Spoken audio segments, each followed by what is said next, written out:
Rama Kothapalli, and I am an assistant professor in the Department of Chemistry and Biochemistry at University of Oklahoma. I also run the university's undergraduate research program called as a four-year research engagement program. Part of my work is to organize undergraduates to do research as part of their undergraduate curriculum, and they start doing research in their second semester of their freshman year. I'll talk more about how the program is laid out, but the title of my talk is basically identifying the critical factors and mindsets in college STEM development. The name sounds a bit too heavy, but why am I doing this and what prompted me to do this? After I finish giving my talk, we will hear from Devin, who is a part of the FYRE program and has been a part of the FYRE program since his freshman year.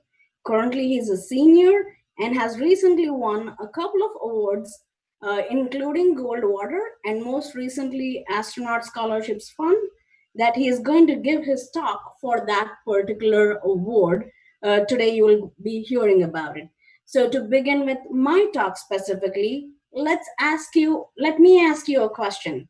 Think about it for a minute and see what would you advise your high school colleague or student from high school. Okay, so generally when you talk to students from high schools, you talk about what their future should be, what kind of jobs they should be looking at, where they should be going. In a recent survey conducted by Pew Research in 2017, they found that the general career advice given to any high school student is follow your passion. Find out what you're more interested in and get a job in that field. While 34% of the high school students received the advice that they should go into STEM fields. It is interesting to note in that Pew Research, they said that follow your advice was given by more younger people closer to the high schoolers age, whereas the older generation in the ages of around 40 to 50, they gave the high school students an advice that choose a field that will give you more economic stability as well as job stability for your career. So when we talk about 34% of the students getting this advice, it is no question that we will have a lot of students joining STEM. But what does STEM stand for? Just to reiterate, STEM stands for science, technology, engineering, and mathematics. So when we talk about STEM itself, there are a lot of students joining STEM fields, but at the same rate, we have a dramatic decrease in the number of students who are leaving STEM fields. So in the graph shown here, the data is from Science Magazine. The reference is given in the PowerPoint. So the total number of students who enroll in STEM fields tend to leave STEM fields quite often. They either switch their majors or leave the school completely without a degree. Here I'm showing you here the difference between both STEM students who declare STEM fields as their majors and students who select non-STEM fields as their major. So you can see that though there is a movement of students from one field to the other or switching of majors, you also see that a lot of students leave the fields or their education completely. So if we talk about a STEM student leaving STEM field, where do they go? Many students end up going into health sciences, like healthcare professionals. They end up going into business or social science. Very few of them actually come back to complete their degree or re-enter the STEM fields. And the question is, when are they leaving and why are they leaving? So in 1997, Elaine Seymour published a book talking about leaving, where she is talking about leaving the STEM fields. Now, pictured here is a pipeline where you can see where you lose students who are interested in STEM field. So if you have 4 million ninth graders in 2001, By the end of their entire undergraduate career, around 2009 to 2011, that 4 million has dwindled down to almost 170K. Okay, that means we have lost a lot of students meanwhile. So why they lose or when they drop out of school is pretty important to see. So if you look at specifically, let's say the college ready is when they're going into their high school. Okay, so are they ready to enter into colleges? So we still have 1.3 million students who are ready to enter into college, especially in the STEM fields, where about 270K, 78K students declare STEM majors. But by the time they graduate, only half of them, almost approximately half of them graduate with STEM degrees. Now, why? What is the problem? So in 1997, they believed that the problem was understanding the STEM instructor, the STEM curriculum being too difficult, that one or more concepts in the STEM subjects were very, very difficult to grasp. They were not prepared. They just lost their interest, or there was not enough access to support, or both financially and knowledge based support.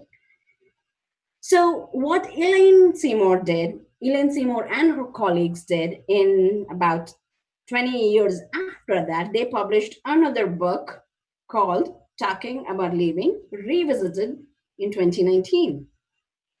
Though some of the reasons why students left the STEM fields changed, including that the students started discovering that they have an aptitude for a non-STEM subject, or they just lost confidence in themselves, or they had negative reactions to the competitive climate around the STEM fields. STEM fields tend to have a lot more financial limitations because they're expensive. So, having problems financing colleges. And some students just left because their reasoning for choosing STEM majors was not appropriate. What do I mean by not appropriate? That means they came under peer pressure. They came under parental pressure to join STEM fields. So when they left the STEM fields, it is seen in the graph shown there that almost 75, almost 50% of students who left STEM fields left during their transition from freshman year to their sophomore year. Okay. And as the students moved further away from the beginning of college, they tended to persist in STEM fields. So it's not only why they are leaving, when they are leaving, it is also where. Where are they getting their education from that the students are losing their capability of being strong participants in STEM fields. So just take a look at this map of United States. Okay, I'll give you a minute to think about where your state lies. If you look at the bachelor degree holders in general, among individuals aged 25 to 44, this is taking into account mostly traditional students, you can see that the percentage of people who have received their bachelor degree itself is very varied across the country. And when you're looking at the state of Oklahoma, where University of Oklahoma is in about the fourth quartile. That means almost the last quartile where the number of bachelor degrees are offered. So this is all bachelor degrees. But when you're talking about STEM degrees, it goes even lower than the 27% shown there. Okay. Now, there are a lot of issues here. The question comes, what can we do to improve this? One of the aspects that NSF has proposed that to improve undergraduate STEM education, we need to increase the mastery of STEM concepts and skills of the students by engaging them in evidence-based STEM research or evidence-based educational practices. Many of those practices include increasing the ability of students to participate in hands-on activities. Undergraduate research plays a key role in building that providing the students the educational know-how or the skills wherein they can apply their acquired knowledge towards their future. The next one is to strive for equity, diversity, and inclusion in STEM among STEM students. This is a whole topic on itself to be discussed. And we will not be talking a lot about this topic today, but please remember this is a very key aspect in improving undergraduate STEM education. The other one, the last one that NSF suggested is to provide adequate numbers of STEM professionals, both credentialed to teach students who are interested in entering into STEM fields by increasing the number of STEM teachers. Okay, so all this data, all these points are from the indicators for monitoring undergraduate STEM education.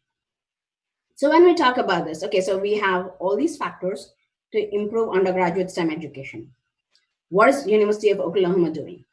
Okay, so University of Oklahoma has tried to build up a lot of pieces around undergraduate STEM education. Our Office of Student Affairs plays a very key role in terms of generating funds and providing scholarships to a lot of students. Honors College also has multiple programs, including the undergraduate research opportunities program and research assistantship program, and the program in the center, that is FourYear research engagement program. That is the program I do that. Okay, so now what is the FourYear research engagement program?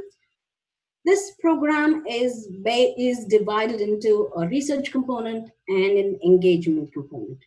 For the research component, we try to bring in freshman students in spring semester, freshmen, sophomores in summer, and transfer students in fall semester. These students get to do hands-on research for at least one semester.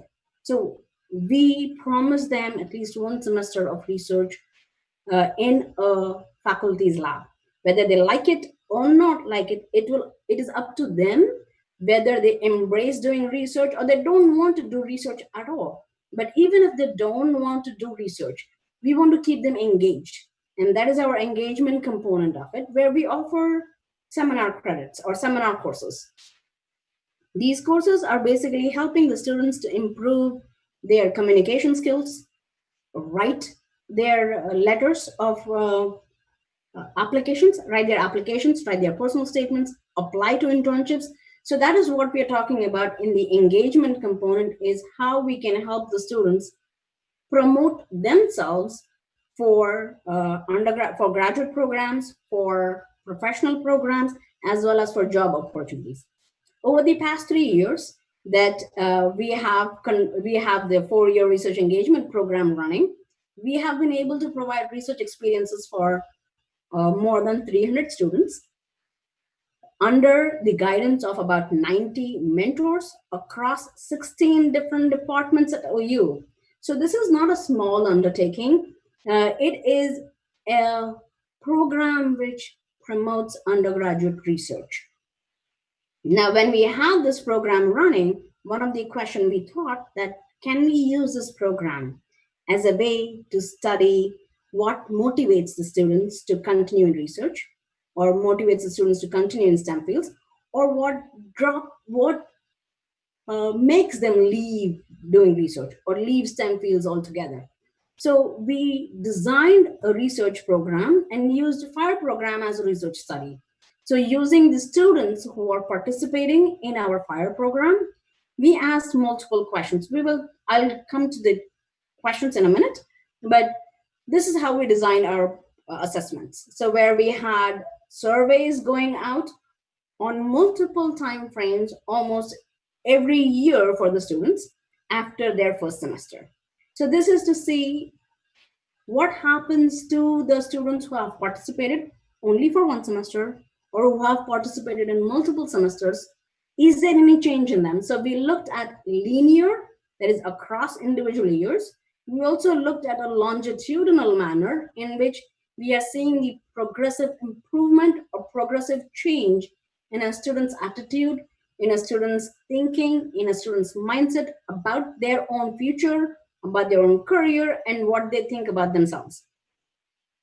So we also asked faculty some questions, and the faculty questions were asked one every year, and that was regarding how does FIRE program by itself helps them change their mentoring style, or helps them promote students' development, helps them promote students' mindset in terms of thinking more independently, thinking more positively, having failure as an option. So those are the multiple things we talked about in the faculty survey. So some of the data that we have collected, or the data that is being collected, addresses multiple questions. Some of the questions are, what are the characteristics that a successful STEM student has? You will be listening from one of the student coming up in a few minutes. So how does a student's mindset and self-efficacy improve or influence their own performance in STEM fields? So is there a role of imposter syndrome? The question that I don't belong here, in that plays a role in a student's attitude towards STEM education, as well as their own goal orientation and whether it helps them overcome multiple stereotypes. Now, to talk very, very briefly, I will go through this really quick. If you have questions, please leave the questions in the chat box. So the questions are the topic we covered. First, one of the topic is a mindset theory. Okay, what is a mindset theory? That every person has a mindset which is malleable depending upon what you enter thinking, whether you have a fixed mindset or a growth mindset. It is based on a plethora of research that has been published in Dweck's book. Uh, Carol Dweck has published a book on mindset theory in 2012. And you can read a bit more about mindset theory if you're interested, or you can ask me some questions about it.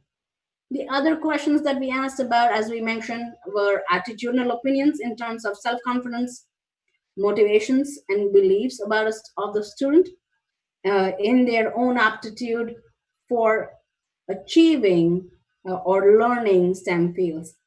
The key component that I am very interested in knowing is there an imposter phenomena present among students? And when does it come up? Why does it come up? We know that imposter syndrome or the phenomena is very pervasive among students with who are first generation, who come from underrepresented populations, who are also minorities, whose parents have never been to schools, or they have some kind of personal issues that does not allow them to feel as a part of the entire community. So as we have, so preliminarily, I'm not presenting a lot of data here, but preliminary analysis suggests that if a student continues in research long enough, they will overcome their personal imposter phenomena, which they encounter when they first start doing research. And I think it's a great motivation for many students. I would motivate the students or encourage the students to participate in undergraduate research. So while we're talking about undergraduate research itself, let me tell about some of the achievements that our students have had in the past 3 years. So our students have co-authored more than 68 peer-reviewed publications in 16 different academic departments or academic areas. They have presented in multiple avenues, both at university settings, regional conferences, national conferences. They have won multiple national awards. And you will soon hear from Devin, who has won 2 of those national awards. And to end my talk, I would like to acknowledge the sources of funding. The initial startup money for this program was put in by the Honors College and the College of Arts and Sciences at the University of Oklahoma. In 2017, we received NSF funding to continue the studies. And I would love to thank all our faculty who have been wonderful mentors and all our participating students. So with that, I would end my talk, but before we start questions, I would like to introduce Devin, as I said, who is one of our FYRE students. He's a senior and is currently applying for MD PhD programs, and as well as he is the awardee of Goldwater Fellowship, as well as Astronaut Scholarship Fund. Thank you for listening, and I would be stopping to share my slides currently. Thank you. All right, thank you very much. So what we'll do, I guess we'll go ahead and do the questions real quick. And we had a couple of questions that came in. So I'll go ahead and do those real quick, and then we'll jump over to Devin. So the first question we had was this was kind of from early on in the talk. Architect says it looks like a lot of students leave their initial field for non-STEM as well. Is it clear if any of those people move into STEM after that? So, based on Pew Research, the chances of people coming back into STEM is lower than the people going back to get their degrees or complete their degrees. They tend to go into trade schools or technical schools to get their associate's degree more often than to get a 4-year degree. Does that answer the question? Yeah, I think it does. And Architect, you're welcome to follow up if you have anything you'd like to add on to that. So I actually wrote two of those two questions myself, so I didn't forget them. So the first one here that I had was, and I apologize if I missed this. Maybe you may have covered it, but I just wanted to make sure. Do you know of any difference between U.S. And non-U.S. institutions with regard to moving into or out of STEM fields? Is there? I know that's not really what you are directly looking at, but I was curious if just in your research, if you were aware of anything like that. Yes, I have looked into it, and there is a publication from, I believe it's in Science magazine itself a few years ago. They showed that how the movement between STEM fields is much higher in non-US institutions as compared to in and out of STEM fields themselves in Okay. non-US institutions. Okay. Whereas in US institutions, the movement is very evident that the lateral movement within the STEM fields happens at much later part of the student's career in juniors and senior year, Okay. whereas the transition out of STEM early happens quite early in their freshman sophomore year. Okay, and that kind of goes back into the reasons that you had listed out, where things like maybe they thought STEM was going to be something else, or they had a wrong idea about it, or just it didn't work for them. That's interesting. So then one last question I had was, and again, this is, you may not have enough data to say anything on this yet, but have you noticed whether or not high achieving high schoolers show more struggle when dealing with the failure that's associated with scientific research? Or is it kind of, do you see a similar response, especially in terms of like the imposter syndrome and all of that, regardless of background? That is a very interesting question. We have some preliminary data, Okay. and just by looking at the data, I have not done any statistical analysis on it. So just by looking at the data, the students who come in, very high achieving students, some of them have the mentality that they never give up. Okay. So those students tend to develop, they come in with a fixed mindset saying that they need to succeed at everything. And then they change their mindset. There is a mild change in their mindset saying that it's goes from fixed to growth. Okay. So that means they are trying to build in that failure is an option vocabulary in their own terminology when they're talking about it. Okay. Some students who just are very high achieving, but also have a lot of parental pressure and a lot of peer pressure, those students do not tend to accept failure in research very easily. Interesting. Yes. Okay. So this is very preliminary. As I said, we are just looking at it. It's not completely statistically proven yet. Sure. That is what our trend looks like. Okay. That's very interesting. Like I said, and I can see that logically it makes some sense too, depending on where they're coming from. All right. I will give just a few more seconds if anybody wants to get a last minute question in. And if you think of something during Devin's talk, go ahead and ask that. Go ahead and ask the question then as well. We'll cover all our bases at the end. All right. So we'll take just 1 second to get set up, and then we will be right back.